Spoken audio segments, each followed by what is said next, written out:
बिस्मिल्लाहिर्रहमानिर्रहीम, अस्सलाम वालेकुम। मैं हूँ ईसा नकवी। एक ब्रिगेडियर रांझा साहब हैं, वो इस बात के गवाह हैं कि मैं भी जाता था, जावेद लतीफ़ साहब ने कहा, और ब्रिगेडियर रांझा और मियाँ मोहम्मद नवाज़ शरीफ, अल्लाह मियाँ के बाद नवाज़ मियाँ वो शख्सियत हैं जिन्होंने ये फ़ैसला किया कि आसिम मुनीर साहब जो हैं वो पाकिस्तान के नए आर्मी चीफ़ होंगे। तो हम तो ये शुरू से समझते थे। तो वो जो कायदाना सलाहियतों का एतराफ़, ये सब कुछ, और फिर ये यहाँ तक भी कह दिया उन्होंने कि बैरूनी दुनिया में भी किसी मुल्क ने कोई किरदार अदा नहीं किया, ये सब कुछ हमारा किया धरा था, मियाँ मोहम्मद नवाज़ शरीफ की चॉइस थी। और उसके लिए उन्होंने वो तफसीलात और जुज़ियात सामने रखी जो इससे पहले सामने नहीं आई थी। यानी उन्होंने ये तक बता दिया कि काबीना इजलास जिसमें जनरल सैयद आसिम मुनीर को 2 दिन की एक्सटेंशन देने के हवाले से बयान जारी होना था,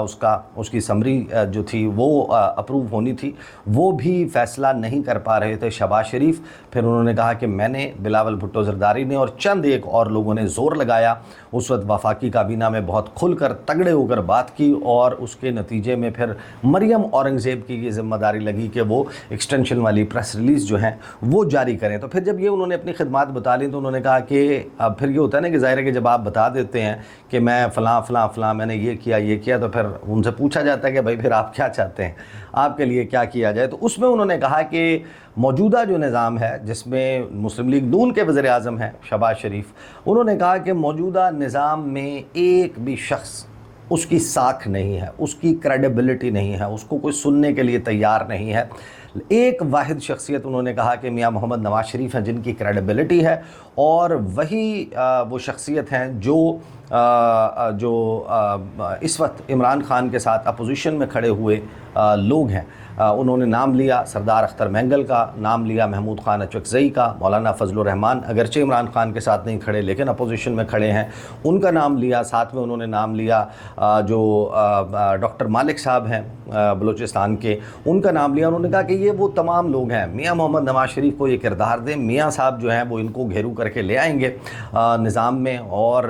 बेसिकली उन्होंने आइडिया एक पिच किया कि बैटिंग ऑर्डर जो है वो तब्दील कर दिया जाए, इसी निज़ाम में चेहरा शायद तब्दील कर दिया जाए, या कोई एडिशनल रिस्पॉन्सिबिलिटी जो है वो मियाँ साहब के लिए एक वैकेंसी क्रिएट करके कि जनाब आपने नेशनल कंसेंसस करना है तो वो ज़िम्मेदारी मियाँ मोहम्मद नवाज़ शरीफ को सौंप दी जाए। अब जाहिर है कि ये बहुत सारे लोग इसके ऊपर हैरान हुए कि इसकी टाइमिंग भी बड़ी अहम है। टाइमिंग एक ऐसी टाइमिंग है कि जिसमें जो पाकिस्तान तहरीक इंसाफ है वो एक बड़ी तहरीक चलाने की बात कर रही है 5 अगस्त के हवाले से, तो एक अदम इस्तेहकाम पैदा होना है और क्राइसिस में अपॉर्चुनिटी भी क्रिएट होती है। वही वक्त है जब चीनी वाले मामले को लेकर कुछ खबरें इस किस्म की आ रही हैं कि शहबाज शरीफ का जो कैंप है वो मुस्लिम लीग नून के कायद मियाँ मोहम्मद नवाज़ शरीफ को टारगेट कर रहा है, नवाज़ शरीफ के करीबी समझे जाने वाले शहबाज शरीफ को टारगेट कर रहे हैं। तो ये चल क्या रहा है? अब जब ये सब कुछ हो गया तो मेरे पास टॉक शो में मौजूद थे कामरान मुर्तज़ा साहब जो JUIF के रहनुमा भी हैं और मौलाना फजलुर रहमान के बहुत करीबी तसव्वुर होते हैं। आइनी कानूनी मामलात में ख़ास तौर पर जो सबसे अहम किरदार अदा करते हैं पार्लिमानी मामलात में, या उनकी मुख्तलिफ़ फोरम्स के ऊपर स्ट्रेटजी क्या होनी चाहिए, उसमें कलीदी किरदार कामरान मुर्तज़ा साहब का होता है। कामरान मुर्तज़ा साहब से मैंने ये तमाम चीज़ें तरतीब के एतबार से पूछी तो उन्होंने जो गुफ्तगू की मैं आपको वो सुनवाना चाहता हूँ, उससे आपको आइडिया हो जाएगा कि मियाँ मोहम्मद नवाज़ शरीफ का जो रोल उनके लिए सीख किया जा रहा है, जो मांगा जा रहा है उनके लिए नया किरदार, उस नई नौकरी के लिए, उस नई वैकेंसी के लिए, उस नई असामी के लिए, मियाँ मोहम्मद नवाज़ शरीफ जिनकी क्रेडिबिलिटी का दावा किया जाता है कि दावा किया गया मुस्लिम लीग नून की तरफ से, मियाँ जावेद लतीफ़ की तरफ से, कि उनकी क्रेडिबिलिटी बहुत ज़्यादा है। उनकी क्रेडिबिलिटी को किस तरीके से लीरो लीर किया कामरान मुर्तज़ा साहब ने, ज़रा सुनिए। सही अचानक से जावेद लतीफ़ साहब जो हैं वो गुज़श्ता रोज़ मीडिया स्क्रीन्स पे नमूदार हुए। उन्होंने एक दावा किया बड़ा इंटरेस्टिंग है। वो ये कहते हैं कि अल्लाह मियाँ के बाद मियाँ मोहम्मद नवाज़ शरीफ वाहिद वो शख्स है जिसको ये क्रेडिट जाता है कि मौजूदा आर्मी चीफ अपॉइंट हुए। शहबाज शरीफ हों, उस वक्त की बाकी यानी कि बशमूल JUI, ज़ाहिर नाम उन्होंने नहीं लिया लेकिन उन्होंने कहा कि तमाम के तमाम लोग या बाजवा साहब को एक्सटेंशन देना चाहते थे या बाजवा साहब की चॉइस पर नया आर्मी चीफ लगाना चाहते थे जो सैयद आसिम मुनीर नहीं थे। क्या ये बात दुरुस्त है? वाकई ऐसा हुआ था? वो तो शहबाज शरीफ पे भी इल्ज़ाम लगा रहे हैं। उनको उनके बारे पास मुकम्मल इल्म नहीं है। इसमें दरमियान में थोड़ा बहुत जो मैं जानता हूँ, दरमियान में हालात ऐसे टेंस हुए थे जिसमें बाजवा साहब धमकी तक देने पे आ गए थे। اور وہ آپ سمجھتے ہیں کہ جب اس پوزیشن میں آدمی ہوتا ہے تو کیا دھمکی دیتا ہے، دھمکی حکومت لپیٹنے کی، مارشل لا کی. ہاں وہ دھمکیاں تک شروع ہو گئی تھی، اور اس دھمکیوں کا مقابلہ جو ہے وہ اس وقت کی جو حکومت تھی جس میں ہم بھی شامل تھے وہ ہم نے کیا تھا، اور بڑے دلیر کے ساتھ کیا تھا، یا اس میں یہ وہ نہیں تھا. اور اس میں کچھ اور باتیں کی ہیں مگر میں نہیں کہنا نہیں چاہتا ہوں. یعنی کامران مرزا صاحب نے فرسٹ پارٹ میں تو یہ کہا کہ یہ جو سہرا ڈالنے کی کوشش کر رہے ہیں میاں محمد نواز شریف کے سر، تو اس میں تو ہمارا بھی کردار تھا، بڑی سچویشن ٹینس ہو گئی تھی، مارشل لا لگانے کی دھمکی آ گئی تھی، سسٹم لپیٹنے کی بات باجوہ صاحب کر رہے تھے، تو ہم نے تو اپنا کردار ادا کیا تھا موجودہ آرمی چیف کی تعیناتی میں. آگے سنو. مطلب بڑا احترام ہے جاوید لطیف صاحب سے، مگر ان کی جو نا ان کا علم یہاں پہ تھوڑا سا زیادہ نہیں ہے، کم نہیں. صحیح. اچھا، جاوید لطیف صاحب نے ایک اور انٹرسٹنگ بات کی، وہ یہ کہتے ہیں کہ میاں محمد نواز شریف ہی واحد وہ شخص ہے اس وقت پورے نظام میں جس کی کریڈیبلٹی ہے،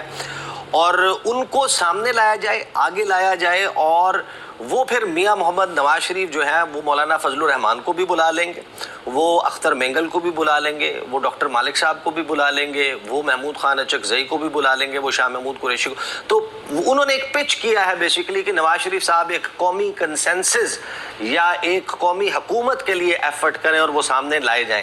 اب آپ کی جماعت ظاہر ہے کہ میرا تو خیال ہے یہی سمجھتی ہے کہ نون لیگ کے پاس جو مینڈیٹ ہے وہ فارم 47 کا جعلی مینڈیٹ ہے، تو اگر میاں صاحب اس کے حوالے سے اپروچ کرتے ہیں یا ان کو کوئی کردار مل جاتا ہے تو آپ کی جماعت میاں صاحب کو ویلکم کرے گی. اور کسی کو بھی یہ کردار ملے، مگر اس سیٹ اپ میں جو ان الیکشنز کے اوپر ریلائی کر کے یا ان اسمبلیوں پہ ریلائی کر کے وہ کردار لینا ہم شاید نہیں چاہیں گے. اگلے الیکشن میں اور اس الیکشن میں ایک گارنٹی ہے کہ جو بھی عوام کی طرف سے جو مینڈیٹ ملے جس پارٹی کو، بھلے وہ ہمارے مخالفوں کو ملے، اس کا احترام کیا جائے.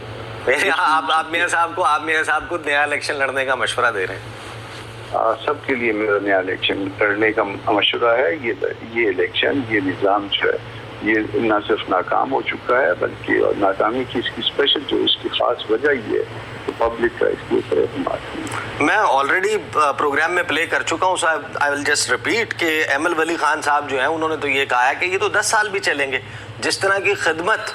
موجودہ نون لیگ کر رہی ہے، جو شہباز شریف کر رہے ہیں، یہ تو 10 سال بھی ان کو کوئی نہیں ہٹا سکتا. نہیں، اللہ پاک کا اپنا ایک نظام ہے. یہ جو کوئی یہ سمجھتا ہے کہ مجھے جو ہے نا کبھی جو ہے نا زوال نہیں ہے، اس کا زوال اتنی جلدی آ جاتا ہے. یہ ایسا نہیں ہوتا. اللہ پاک جو ہے نا وہ دن پھیرتے ہیں اور سب سے پھیرتے ہیں، اور اسی طرح سے آزمائش ہوتی ہے لوگوں کی. یہ بھی ایک آزمائش ہے، اور یہ نون کی آزمائش تھی. نون نے اس آزمائش میں بطور پولیٹیکل پارٹی کوئی بہت زیادہ اپنے آپ کو اچھا ثابت نہیں کیا. یعنی ایک پلان انہوں نے کہا کہ انسان بناتا ہے اور پھر ایک پلان جو ہے وہ خدا بناتا ہے، اور ساتھ میں انہوں نے بڑے واضح طور پر یہ کہا کہ ایک ہارا ہوا شخص میاں محمد نواز شریف موجودہ الیکشن کے نتیجے میں جس جعلی مینڈیٹ کے اوپر، فارم 47 کے مینڈیٹ کے اوپر، کیونکہ ان کی جماعت کا اور اسپیسیفک کوسچن بھی میرا یہ تھا کہ آپ کا تو یہ مطمع نظر ہے، تو کیا آپ میاں محمد نواز شریف کو، کیونکہ ماضی میں بڑی اچھی لیک رہی ہے مولانا فضل الرحمان اور میاں صاحب کے درمیان ابھی بھی جو ذاتی تعلقات ہیں وہ بڑے بہترین ہیں، تو اس میں کیا میاں محمد نواز شریف اگر ان کو یہ کردار ملتا ہے تو آپ اس کو ویلکم کریں گے؟ انہوں نے کہا کہ نہیں جناب، آپ کو فریش الیکشن لڑنا پڑے گا. تو اب اس کے بعد آپ دیکھتے ہیں یہ معاملہ صرف کامران مرتضیٰ صاحب یا جے یو آئی تک محدود نہیں ہے، بلکہ ڈاکٹر مالک صاحب یا اختر مینگل صاحب ہوں یا محمود خان اچکزئی ہوں یا مفتاح اسماعیل ہوں یا محمد زبیر ہوں یا پھر مصطفیٰ نواز کھوکھر ہوں یا پھر شاہد خاقان عباسی ہوں یا پھر چودھری نثار علی خان ہوں، یعنی غرض یہ کہ آپ کسی سے بھی جا کے پوچھیں، پاکستان تحریک انصاف کی تو بڑی زبردست قسم کی سیاسی دشمنی ہے پاکستان مسلم لیگ نواز اور میاں محمد نواز شریف سے، لیکن جب آپ ان تمام سے بھی بات کرتے ہیں تو بڑے واضح طور پر یہ تمام لوگ ہیں جو میاں صاحب کی پولیٹکس اور ان کے سیاسی زوال کے اوپر ان کا مذاق اڑاتے ہوئے نظر آتے ہیں. ابھی نبیل گبول صاحب، کجا یہ کہ ہم کسی اپوزیشن لیڈر کی بات کریں، حکومتی جماعت کے تعلق رکھنے والے نبیل گبول صاحب کا ایک مختصر سا تبصرہ میں آپ کو سنوا دیتا ہوں، اس کے بعد ہم ویڈیو کلوز کریں گے کہ انہوں نے میاں محمد نواز شریف کے حوالے سے کیا تبصرہ کیا. اگر ہم हमें 2/3 मेजोरिटी मिलती है तो मैं वजीर आजम बनूंगा, ये नवाज शरीफ साहब ने कहा है। लेकिन जब वो खुद अपनी सीट हारे तो उन्होंने फिर ये कहा कि मुस्लिम लीग नून हुकूमत नहीं बनाएगी, दूसरी जमातें जो कोलिशन में हैं वो अगर बनाना चाहते बनाएं। फिर शहबाज शरीफ साहब ने अपना रोल प्ले किया और शहबाज शरीफ साहब इस वक्त वजीर आजम की हैसियत से मैं उनको एक अच्छा इंसान समझता हूँ। आप कह रहे हैं वो तो हार गए थे, तो फिर हारे कैसे थे ना, बन गए? तो आपको नहीं पता है सब मेंबर कैसे बन गए? वो एक सीट मेरे ख्याल में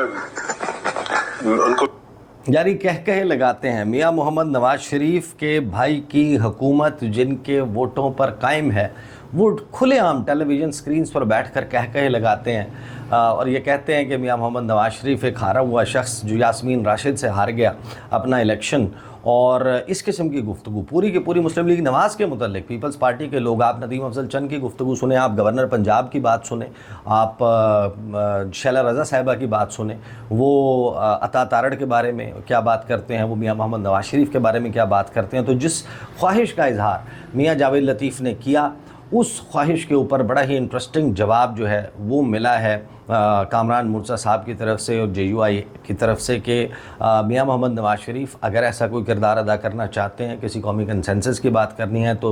ठीक है, फिर जाएं, इलेक्शन लड़ें, फ्रेश इलेक्शन हो, fresh mandate free and fair election के तहत जिस जमात को मिलता है, फिर जिसको जो किरदार अदा करने का मैंडेट पाकिस्तान के अवाम देते हैं वही ये किरदार अदा कर सकता है। बट इन एनी केस मियां मोहम्मद नवाज शरीफ मरी में मौजूद हैं और मरी में उनकी क्या मसरूफियात होंगी, किससे वो मुलाकात करते हैं पर्दा स्क्रीन पर, किससे अलहदा से मुलाकात करते हैं, उसके ऊपर भी ज़रा नज़र रखने की कोशिश करेंगे। और ये स्टोरी इतनी आसानी से इतनी जल्दी शायद डाई डाउन ना हो, क्योंकि जावेद लतीफ़ साहब अब पाबंदी हटने के बाद मैदान में आ चुके हैं, उन समेत बहुत सारे लोग अब गुफ्तगू भी करेंगे, जवाबन गुफ्तगू भी होगी, उस पर हमारी गुफ्तगू का सिलसिला जारी रहेगा। अब तक के लिए इतना ही, इजाज़त दीजिए, अल्लाह हाफ़िज़।